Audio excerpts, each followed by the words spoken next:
Yo, everybody, welcome to So You Think You Can Compose. For those that don't know me, that's the majority of the world. My name is Ludwig Travanis. I'm a pianist. I'm a wannabe composer. I'm an improviser. And in today's episode, I'm going to talk you through this project that I'm working on. So the project is Visionaries. I've been assigned about 12 different heroes, currently all male heroes, throughout history. And the project is to write a piece around about 3 minutes about this one hero.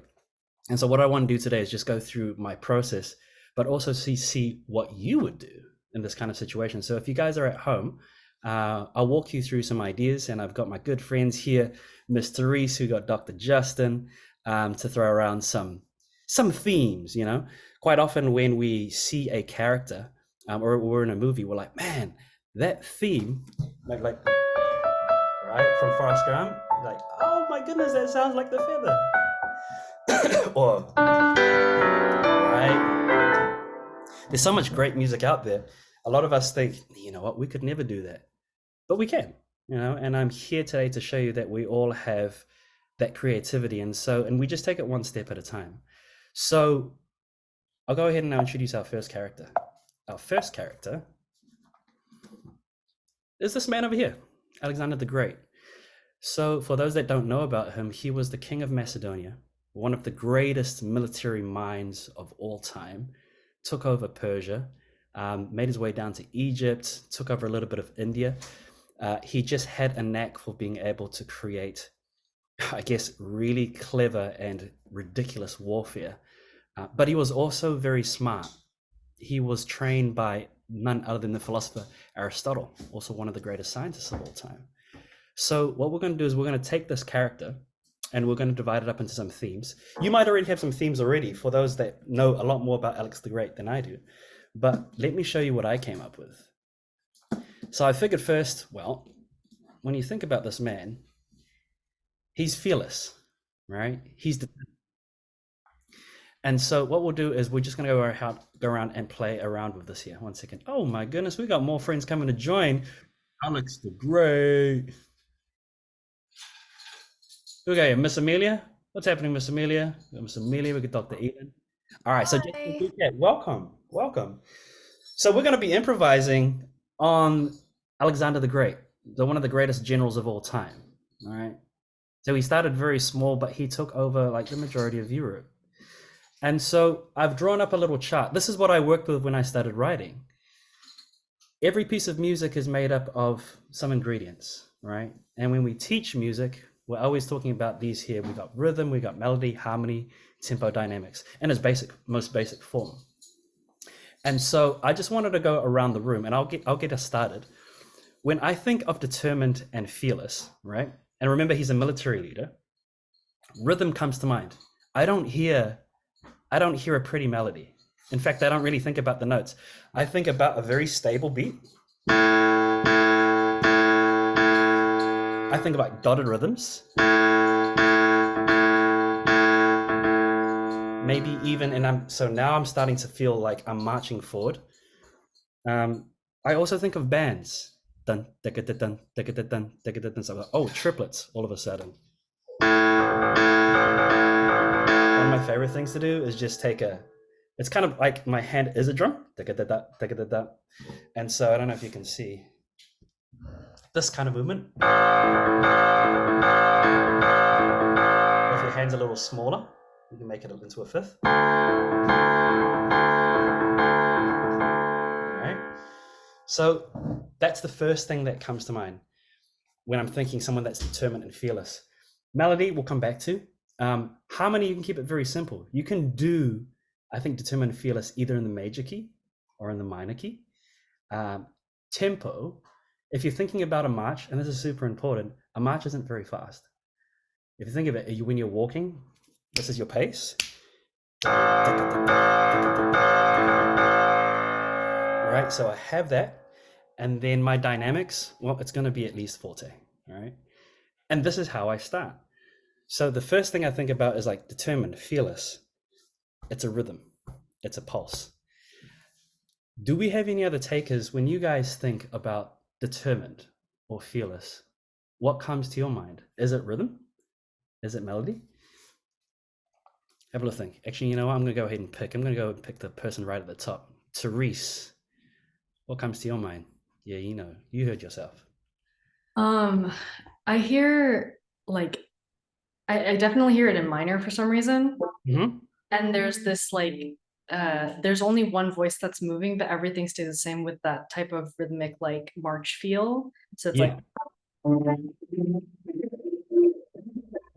so something along that like vein of like there's repetitive marching feel, but then there's also like a melody that's on top that's like moving on its own. Oh, I like that. Let's keep going. So you could, if we took this,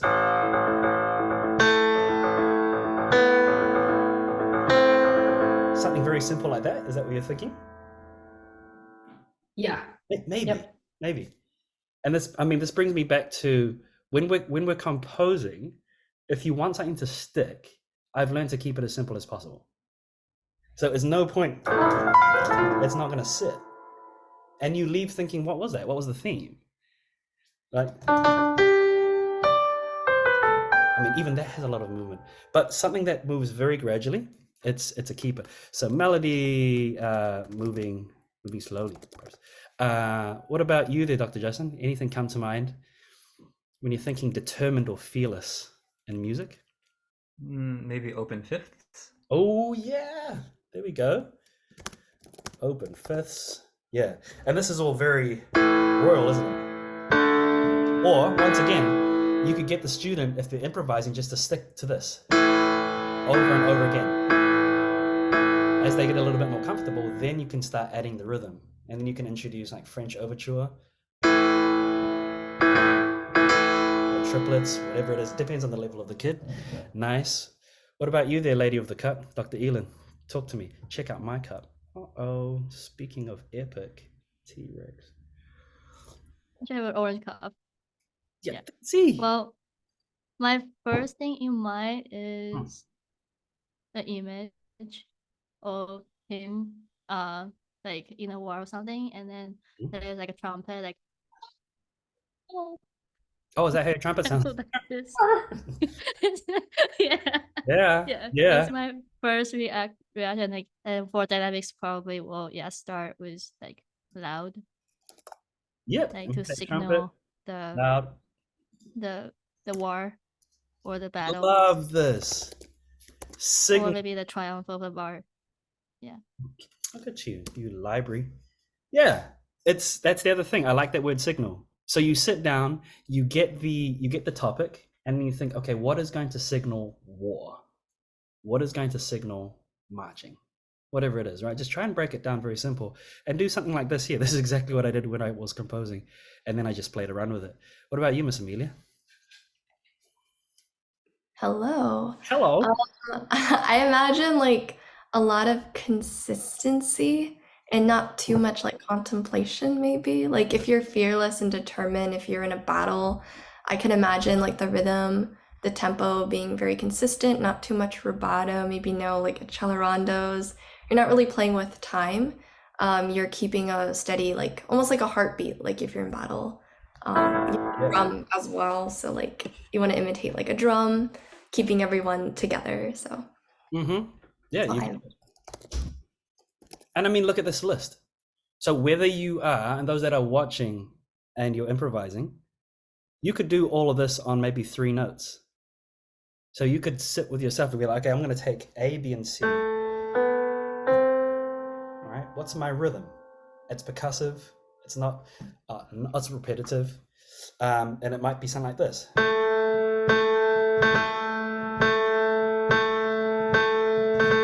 going to move slowly with my melody.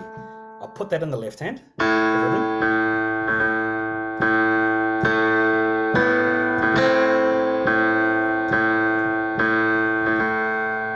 I might upgrade myself to an open fifth, A and E.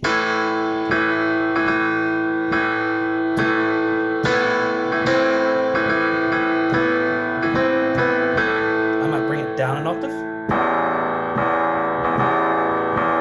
So you see, slowly, you're just adding layer by layer by layer until you build something epic. If the kid has a big hand, take that melody, make it an octave.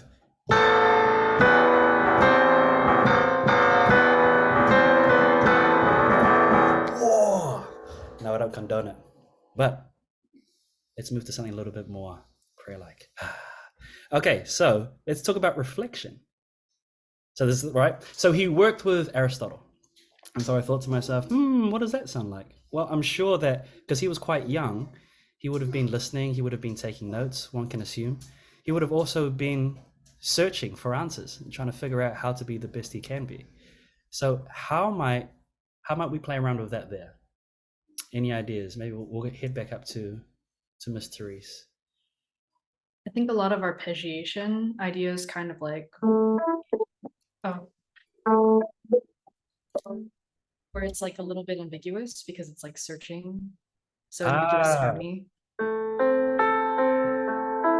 Right? Okay. Searching. Yep, I like that. What about you there, Dr. Justin? Maybe a lot of long notes and resonance. By the way, I'm just going to stick on A, B, and C for everything that you say for now, all right, guys? Unless it's major. So you just keep it very simple.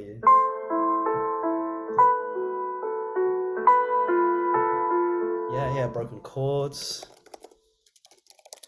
Cool, let's keep going. Dr. Elin. The first in my mind is thinking about something like the chromatic system. Chromaticism.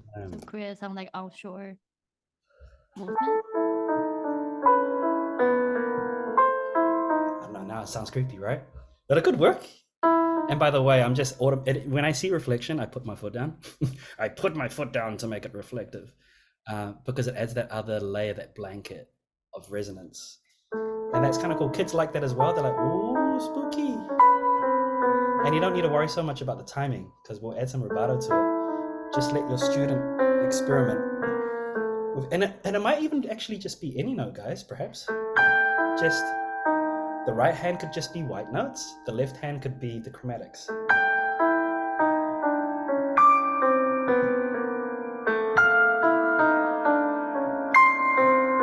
Maybe. Miss Amelia? I think just as important to like playing notes, I feel like rest for this kind of feeling is important. If you're reflecting, it doesn't have to be a constant pulse, but maybe like taking time to just like let the notes or whatever you're playing like resonate for a moment, taking a breath. It's nice too. And that's also a signal. We go back to what Dr. Elin said of thinking, stopping and thinking. So good.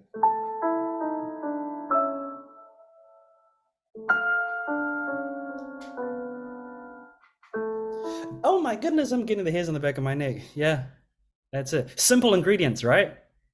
But it's there. All right, so we'll keep on playing around. I like this.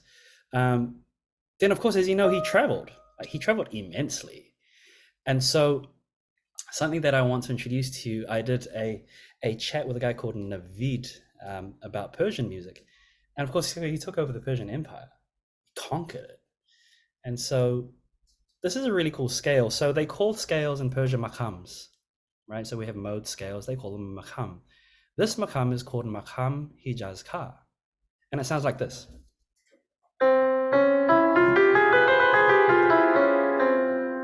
Cool, right? We're completely transported now. So we're going to take a major scale, say C major. We flatten the second, we flatten the sixth.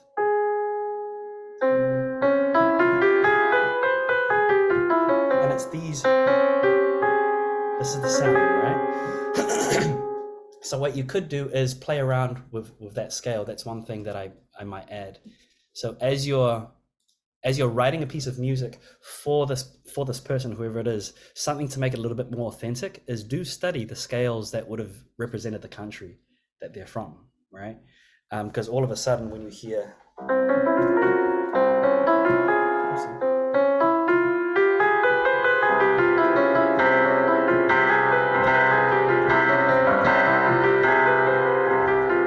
just playing that scale and having that rhythm, that pulse in the left hand, can give a sense of traveling.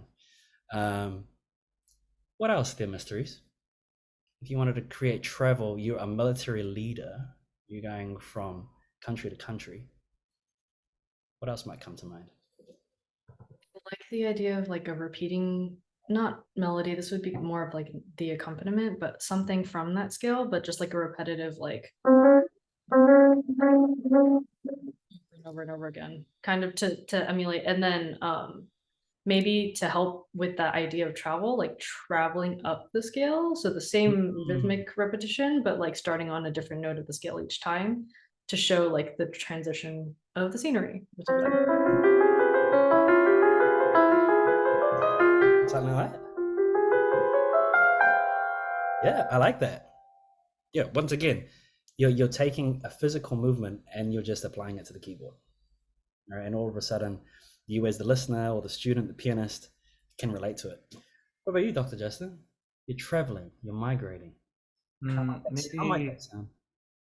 in the melody, instead of having just like one voice, having two voices. Ooh. Either like parallel or in contrary motion. Yeah. Something. Yeah.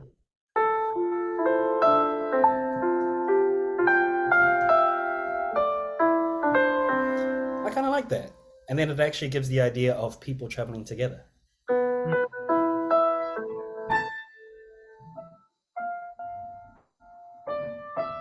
Yeah, I don't know. It's kind of hard to do two voices in one hand, isn't it? But you know, it can work. It can work. Yeah. Or you just split it up so it can be like an invention. Yeah. Right. Maybe. So okay, can we just put that in there? I'm just gonna. Maybe yeah. Two voices. Nice. What about you, Dr. Elon? I'm thinking about how like what's that called? The tool they use to travel, like can be horse transportation. I mean, so maybe the sound of like reflex horses or Oh, that's cool. maybe a carriage. A carriage. How's that gonna sound? Can you give it to us? I cannot share my sound right now. So well, just Like maybe click, the click, click, click. yeah. Look at that, look at that, look at that, look at that. Yeah, there you go. Right? Students gonna know straight away. You guys, what does that sound? What animal does it sound like? And then immediately they're like, what does the horse? How does the horse move? How are your fingers gonna move to create the sound of a horse? And you know what you can bring in? Repeated note action. Look at it. The hand actually looks like a horse. Look at it go. Because however the hand looks, it's going to be reflected by the sound. You want a pointy sound? Make a pointy look. You want a sound that is smooth and that is round? Make your hand look smooth and round. So that's a really nice idea that the sound is immediately reflected by how we move and approach the keys. Miss Amelia. I feel like you could incorporate like the study of modes in sequencing as well. I feel like that could be really fun because like you're traveling to different modes or different like places. And then sequencing, it's like keeping a similar motif but just like kind of transposing it could be fun. Yeah, I like that transposing. Yeah, absolutely. Tempo dynamics you'll figure out as you go along. Let's do one more. Domination. So when you finally overtaken this particular place, see, we'll go back to signs. How do we draw attention to that? All right. We've established he's determined and fearless. This is his personality. We figured out that this man studied with one of the greatest philosophers of all time, Aristotle. Then he starts traveling. Then he takes over. Right. You could combine. You could act. See. So the other thing is, what I'm afraid of when I write is that everything. How am I trying to say? There's no link, but it's quite nice to have a link. So you might want to take whatever theme that you had here, perhaps, and bring it to the domination. So it's like, oh, he's back. So we know because we're invested in this character. So what else could we add though, like as another layer, to make it sound like he has dominated a country? Well, whose perspective is it from? Is it the people being dominated, or is it the victorious? It's the victorious. Yeah, Oh, yeah. okay, because that's kind of This is important. the victorious justice. Yeah, yeah, yeah. I mean, this is a Maybe good question. That's a good question. major, switch to major. You could, yeah. You finally won. Yeah, nice. I like that. Switch to major. Finally, one. Poor minor. Always in the cheap seats. Oh, sorry. That's sad. Oh, major. You finally won. Okay, I'm gonna just write you in there. There we go. All right, let's keep it moving. Nice. All right, what about you? What about you, Miss Mila? You know all about dominating. Oh man. What- Well, obviously, I feel like the dynamics. I feel like that should be like one of the climaxes if this is like an overall piece. So, like the dynamic should like the energy should be like pretty high. I feel like at least that's what I imagine for this. Like if it's steady because he's like fearless and then reflective, it's like kind of nuanced, kind of all over the place. Like if he's dominating, like there needs to be like a final, like some kind of, I imagine like a chord. It's like Yeah. boom, okay, that's it. Like I we like did it. that. That works out well then, right? So you're gonna A section, B section, bridge, bam, back to A climax, right? That's nice. What about you, Dr. Elon? I was thinking, like when he do this, I won. So Yeah. it will have the drum in the background, and then Yeah. everyone's cheering, and then maybe a little bit take some parts from the first part because he was fearless, so he got the victory. Mm-hmm. Maybe. Head reflection. Yep. Nice. Yeah, I agree. You could draw back to the B section. What about you there, Miss Therese? In terms of tempo, like marching fanfare type thing, but maybe even like more like there is an element of rubato to this because they are like celebrating something. And then for the melody, like really jumping between octaves. So like because it's supposed to draw attention to itself, this giant leap between like the high end of the piano and the low end of the piano would create a lot of contrast, I think. Yeah, I like that. And I think that's a big statement to make because everything else had been within the reach of the hand, but now we're broadening out to a bigger range of the piano, which also demonstrates you're taking over, right? So you're in a small pocket of the piano, now you're boom. I see, Miss Therese. I see how you work this show. All right, cool. You know what? Let's go ahead and we'll just have a little jam. All I'm gonna ask, all right, keep it real simple. Pick one of these themes to have a little jam on, right? Give yourself 30 seconds. And then each one of you will have a little play on either determined, fearless, reflection, travel, or domination. All right. Your 30 seconds begins now.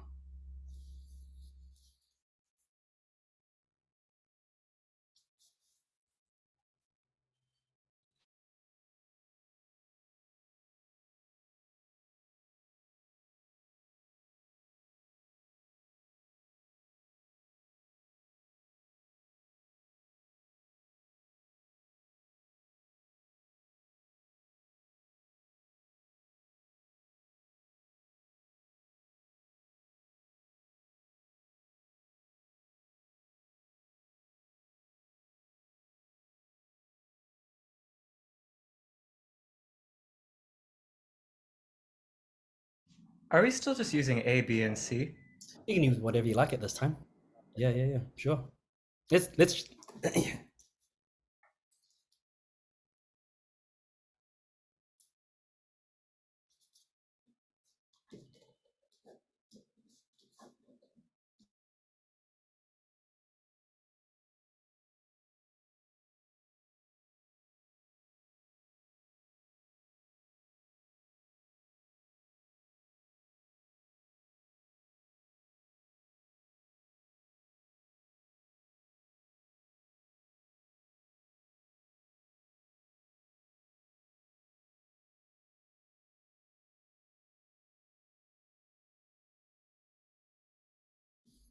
all right, let's give it a little crack. What do you reckon there, Dr. Elin? Which did you pick? I'm thinking about reflection right now. Go for it. Class what you have. No. No? How reflective is that? Okay, let me see. Let me share my. I need to share my sound though. Some more.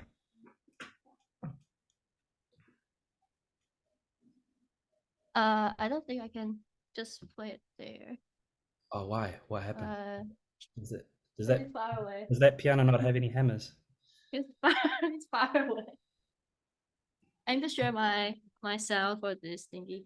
Also, I have to head out. Wait, I have a Elin. student that's about to pop in. Yes. Oh, go for it. Wait, Amelia, you I go can, like, first. play real quick. I'll go Go, really Mila. quick. Okay, I did. What was the first one? Fearless. Yeah.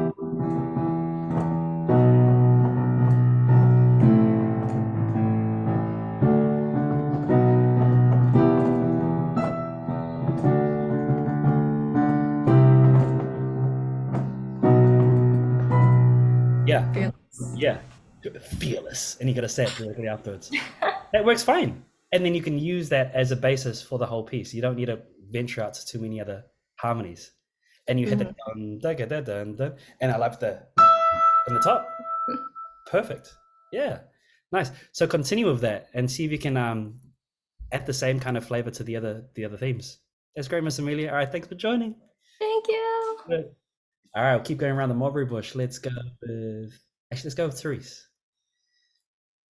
Okay, give me just a second. I'm emailing a parent about being a little bit late. Oh, sorry. So, Mr. Is, what did you say to me before? I was gonna say if you wanted to, you could come over here and use the piano. Oh, sure. And my camera. Okay. Okay. We'll jump to Give us Dr. a- Justin then while we're waiting. Did you come up, Dr. Justin? I chose the reflective one.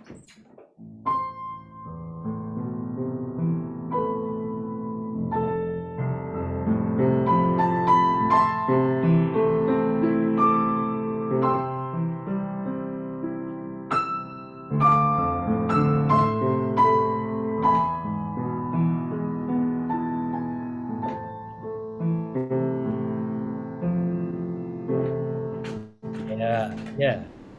That's beautiful. And you could actually start really simple, right? With one note, and you just kind of you do a broken octave over one octave. Mm-hmm. Then expand later on. Yeah. That's awesome. Yeah, great. Cool. Oh my goodness, it's Dr. Elin / Miss Therese. All right. Show us what you have. Okay. I don't know. It sounds very you like before it sounds very like chubby, so it's maybe Wait. Sorry, technical difficulties. Ta-da. Okay, we're good. oh that sounds okay. Better? I think so.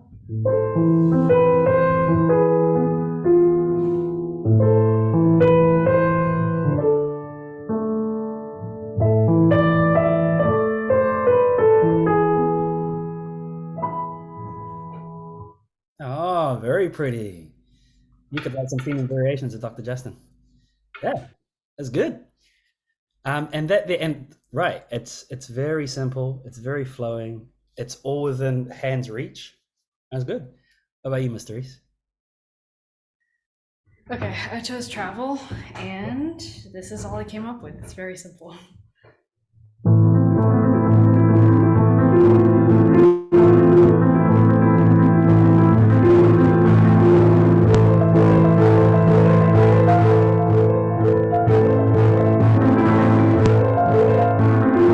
That's it. Yeah. That was the whole Yeah. idea. Yeah. An S2 kid could probably play that. Perfect, and that's what you want. Yeah, the simplest thing of a lot of time it communicates the idea, right? Very quickly, and so just have even, and you can take it slower if you want as well. But that kind of galloping feel gives us the idea that we're traveling. That's great. You guys have been terrific, right? Those that are watching, in our next episode next month, we're going to be studying Leonardo da Vinci. So we're going to be doing the same thing. And you guys can take this and do it with anybody, right? Go ahead and think about the themes or the characteristics of whatever character that you're working with your student or yourself, and break it down to very simple elements. And then from there, you can slowly start to expand, build your library. And this is such a great idea as well for improvisation. But thank you so much for joining. Thanks, Dr. Elin. Thanks, Dr. Justin. Thanks so much. Thank you. Writing. We'll see you guys again soon. See you soon. Later on. Bye.